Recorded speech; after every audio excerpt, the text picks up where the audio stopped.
अस्सलाम वालेकुम दोस्तों, आज की वीडियो उन बच्चों के लिए है जिनके इम्तिहानात हो रहे हैं, पेपर हो रहे हैं। सिर्फ सूरह इखलास को इस बताए हुए तरीके से पढ़ें, इंशाअल्लाह वो इम्तिहान में ज़रूर कामयाब होंगे।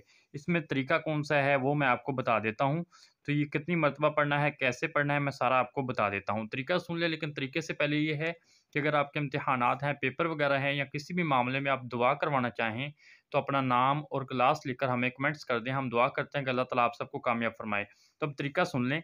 सबसे पहले नंबर पर जो है वो आपने 5 नमाज़ों के बाद 5 नमाज़ें यानी हर नमाज के बाद 5 नमाज़ों के बाद पहले नंबर 5 नमाज़ों के बाद क्या पढ़ना है? ये सुन लें 16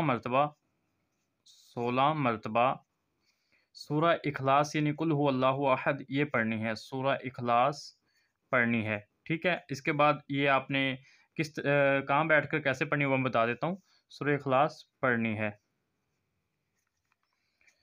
5 नमाज़ों के बाद 16 मरतबा सूरह इखलास पढ़नी है, तो ये आपने बावुज़ू होकर पढ़नी है, यानी कि वुज़ू करके पढ़ना है। बावुज़ू होकर पढ़ें, ठीक है? एक तो इसको बावुज़ू होकर पढ़ें, और जो चौथे और आखिरी पॉइंट है वो ये है कि इसके शुरू में और इसके आखिर में दुरूद पाक ज़रूर पढ़ें, यानी अव्वल आखिर दुरूद पाक भी पढ़ें।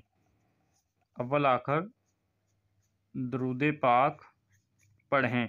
तो अब आप में से जो बच्चे जिनके इम्तिहानात हैं, अगर दुआ करवाना चाहें तो अपना नाम और क्लास लिखकर हमें कमेंट्स में बता दें। अस्सलामु अलैकुम।